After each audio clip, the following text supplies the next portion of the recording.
Bonjour, je suis Michel Auger, administrateur de la page Souvenirs du Gabon. Dans cet article, nous allons voir les origines de Libreville. Libreville est un nom donné en 1849 par Boué Villomèze à l'emplacement où l'administration de la marine installa les rescapés du négrier brésilien Lilisia. Aujourd'hui, c'est celui de la capitale du Gabon. Avant cette date, le terme Gabon désignait Libreville actuelle comme il désignait aussi les deux rives de l'estuaire du même nom. L'intérieur du pays était alors inconnu et inexploré. En fait d'exploration, sans remonter à l'hypothétique voyage du Carthaginois Anon, qui, vers le 5e siècle avant Jésus-Christ aurait atteint, selon Boville et Marie Kingsley, l'estuaire du Gabon. Signalons seulement que les Portugais sont généralement reconnus comme les premiers découvreurs, vers 1473, de l'estuaire qu'ils appelèrent Gabao du nom d'un vêtement des matelots qui rappelle la forme de l'estuaire, étroit à l'embouchure et large en amont. On pense que cette découverte est l'œuvre de Lope Gonçalves ou peut-être celle de Rui de Sequeira. Les populations que les Portugais trouvèrent alors en place sont celles désignées aujourd'hui sous le nom de Pongoué, et c'est pourquoi d'ailleurs les Portugais baptisèrent aussi l'estuaire Rio Pongo. Les traitants portugais fréquentèrent alors de façon irrégulière ces parages. Les seuls concurrents sérieux des Portugais durant la seconde moitié du XVIIe siècle étaient surtout les Anglais. À la période portugaise succède vers 1590, celle des Hollandais qui dura jusqu'à la fin du XVIIe siècle quoique fortement concurrencée par les Anglais qui finirent même par les supplanter. L'estuaire du Gabon vit aussi les navires français, espagnols, américains. Toutefois ces nations pratiquèrent avec les autochtones du pays un trafic très actif de toutes sortes de produits, mais surtout d'esclaves venus de l'intérieur. Les relations avec les Français datent surtout du XIXe siècle. À cette époque, l'ivoire, le bois de santal et l'ébène sont l'objet d'un commerce actif depuis l'abolition de la traite des Noirs. Cependant, les Anglais ont plus de navires et monopolisent le commerce. En 1839, la canonnière brick la Malouine commandée par le lieutenant de vaisseau Boué Villomèze jette l'ancre devant le village de Denys-Raponchombault, chef de la rive gauche de l'estuaire. Le 9 février de la même année est signée la convention entre notamment Boué Villomèze et Denys dans laquelle ce dernier s'engage à céder à la France 2 lieues de terre sur la rive gauche. La France cherchait alors un point d'appui pour la division navale de l'Atlantique Sud qui était chargée de réprimer la traite des Noirs. Et en 1842, jugeant la rive gauche malsaine, Boué Villomèze traita avec un des chefs de la rive droite, Louis Doé, en vue de l'obtention de la souveraineté du territoire du roi Louis Doé, situé entre le village du roi Glace et celui du roi Quaben.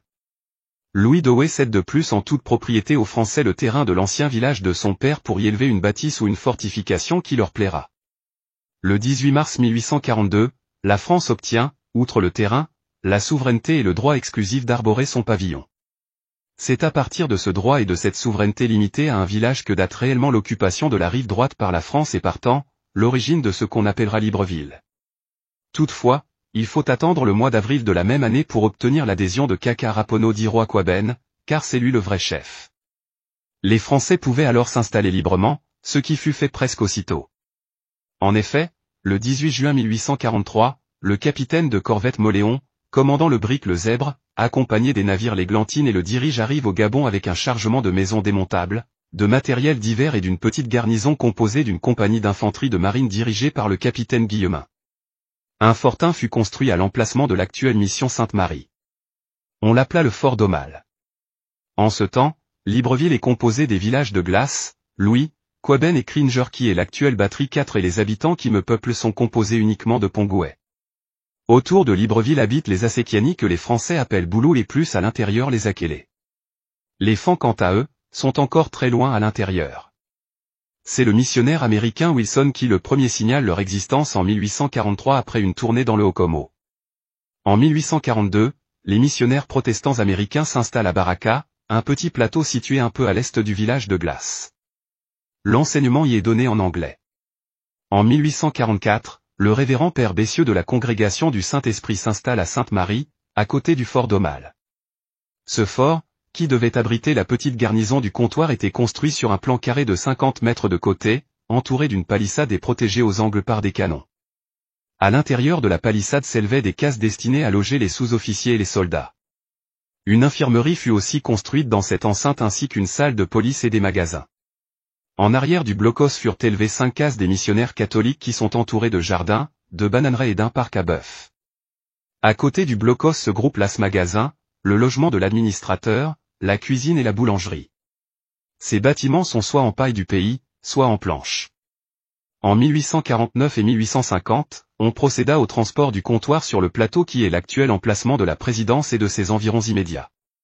On installa les esclaves noirs de l'Ilysia sur le nouveau village de Libreville créé à cet effet. Ce nouveau village était voisin au futur poste du plateau. Ces esclaves originaires du Congo avaient d'abord été envoyés au Sénégal aussitôt après leur libération en 1846. Finalement en 1849, soit 3 ans plus tard, on décida de les installer au Gabon. Lorsque ces esclaves libérés arrivent au Gabon, ils ne sont plus qu'au nombre de 52 dont 23 femmes et 2 bébés. Chaque couple reçoit alors une case entourée d'une petite concession pour les cultures. Le capitaine de génie Parent est chargé de diriger les travaux d'aménagement au nouveau comptoir du plateau. En 1850, la décision est prise d'abandonner le fort d'Aumale et d'occuper le plateau. Le nouveau comptoir comprenait au début des casernes pour officiers, des magasins, une poudrière, des ateliers et des forges. Un débarcadère fut également construit au bord de la mer. Une seule route reliait alors le village de Louis celui de Glace. Mais le plus souvent, les communications se faisaient par voie maritime. Partout c'était la forêt peuplée de sangliers, d'éléphants et de panthères qui venaient même jusqu'à Aix-en-Gravé bord de la mer. Le principal trait commercial était Glace où se trouvaient depuis fort longtemps des négociants anglais et américains notamment. Les factoreries nouvelles s'installeront peu à peu le long du littoral voisin du plateau qui finira ainsi par devenir le principal quartier commercial. Ce récit est entièrement basé sur les écrits de M. Gaston Rapon-Chombaud, ancien directeur des Archives nationales du Gabon. Les photos d'illustration sont authentiques et représentent Libreville des années 1880 à 1920. Elles font partie de la collection privée de la page Souvenirs du Gabon. N'oubliez pas de liker et de partager si vous souhaitez encore plus de contenu de ce genre. Merci et à bientôt.